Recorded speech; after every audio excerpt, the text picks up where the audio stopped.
So, a few days ago, we got the news of the return of Aisha Owusu. And I know that this is something that you were very concerned about as president, illegal mining.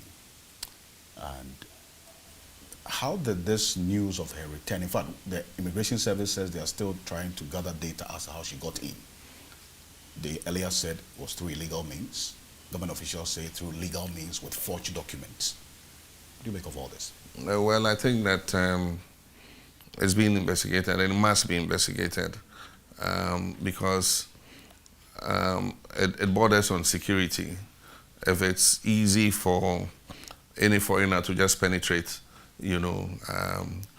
our territorial integrity like this, without check, then we do have a problem. Over the years, money has been spent to digitalize, the immigration services. We also have the Ghana card, digital and all that. And so if these systems were not able to pick a person like this up, then it means that there was a terrible failure on the day. And I even hear that she came to attention only because she had a quarrel with her landlord, and not because anybody really was onto her and caught her, because she had a problem with her landlord, and then that's escalated and caused, what happened to happen. So it is a problem, mainly because she was deported. Normally, when you're deported from a country, you cannot come back in, and sometimes it's for some years. You cannot even apply for a visa to come back for, say, 10 years or so, So how she was able to come through wherever she came and come in, change her identity, make a new Ghana card and all that, those are all things that need to be investigated. But I do think that anybody who's engaged in illegality must be sanctioned. I mean, Ghanaians who are engaged in illegal mining are languishing in prisons. They've been sentenced and jailed. And so Ghanaians felt cheated when she was, accused of illegal mining. And instead of prosecuting her, she was made to go scot-free. You remember what happened with Osafumafo's statement that they did not want to risk the relationship between Ghana and China, and that's why they let her go, But of course, all of us, I mean, when I was president, we value the relations with China. But if you're Ghanaian and you go to China and you're engaged in illegality, they don't say because of the good relations they have with Ghana, they're going to let you go scot-free. You face the full rigors of the law in China. And I don't doubt that there are some of our citizens in jail in China. When I became president, I was faced with this same illegal gold mining. I deported almost 5,000 illegal Chinese miners. I didn't say because of the good relations we have with China, we should allow them to continue to engage in this illicit activity. And we collaborated with the Chinese embassy. They got 747s and came and took their nationals away. It didn't destroy our relationship. No, it didn't destroy our relationship. I see. The president pledged, in fact, he's put his presidency on the line to fight illegal mining after he was sworn in. Yeah. Has this fight been won? No, it hasn't. Should he still be president? Indeed, if we were in some other jurisdiction, he would have resigned by now. By his word, he put his presidency on the line. Because now his own people have been found to be the ones engaged. All their party executives have, concessions and are doing illegal mining in forest reserves. It's a pity. But it's close to home, and that's why he can't deal with it. If you go to the districts, they talk about community mining. Community mining is the MPP party executives and the DCAs who are doing the community mining. And so they are the ones doing what they're doing. And so how can you expect him to fight, galamsey when his own people are involved in it?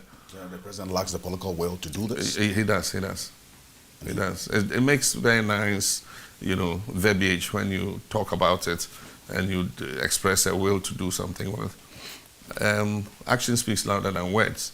Our river bodies are still the coffee color that they were.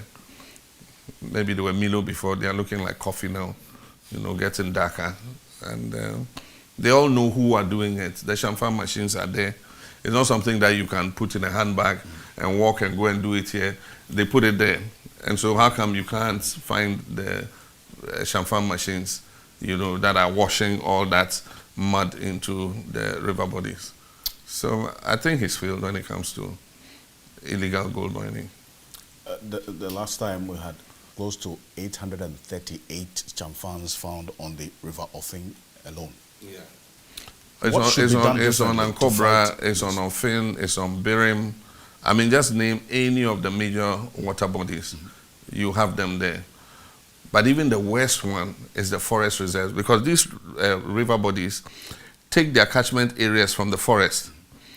And so now, even those washing into the river bodies are not destroying the rivers as badly as those who are going into the forest reserves, cutting down the trees and doing the mining in the reserves. That is going to create a situation where those rivers are going to dry up in future. And unfortunately, when our friend Sir John was there, it is known that he gave several concessions in permits in forest reserves. And he himself was a shareholder in 2 companies that were mining in forest reserves, and awarded presented pickup to the Forestry Commission to protect his own company, giving the impression that the company had presented a pickup for the forestry to do their vigilante work. But unfortunately, it was rather his own company donating to his own institution, The IMF boss spoke, in fact, tweeted recently, that the current economic challenges that the country is facing were not internally generated, but were as a result of external factors. And you took issue with that. Yeah. Why exactly? Because we all know that's not true. You and I live here, we know it's not true. We know that the current mess we are in was not caused only by external factors. A large part of the causative factors for the situation we're in are policies, bad policies. And I'll just give you a few examples. One, let's take the banking sector clean out. I mean, the banking sector clean out was so ill-advised. It was ill-advised? Very ill-advised. But these were indigenous banks operating in the risky end of the market. More than 80% of small and medium enterprise loans were being given out by these indigenous banks that were closed. Most of the Class A banks, lend big to governments and institutions like Unilever and so on and so forth. They are very reluctant to take on the small and medium enterprises because that's the risky end of the market. So naturally, the banks that will face liquidity challenges because of bad debt and a doubtful debt are these banks which were owned by Ghanaians.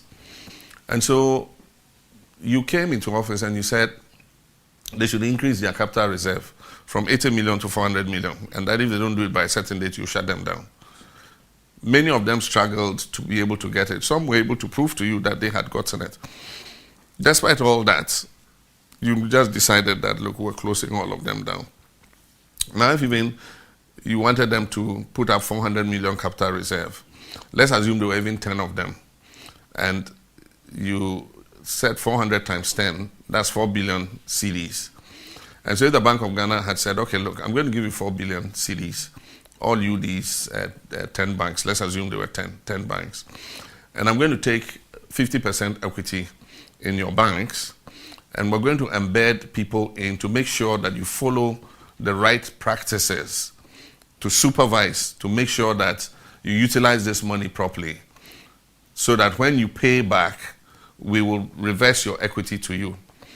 The Central Bank of England did that with Royal Bank of Scotland, RBS, during the financial crisis, if you remember. Today, RBS has paid back the money that was given to them by the Central Bank, and RBS is making profit and is back to winning ways. Why couldn't we have done that with our banks? And yet you said, look, we'll guarantee all depositors' accounts, but we're shutting you down. And so you do an audit of depositors' accounts, and you need more than 20 billion to be able to pay depositors. It doesn't make any rational sense. So all of a sudden, you lump in one fell swoop on the public debt more than 20 billion cedis. How much have they been able to recover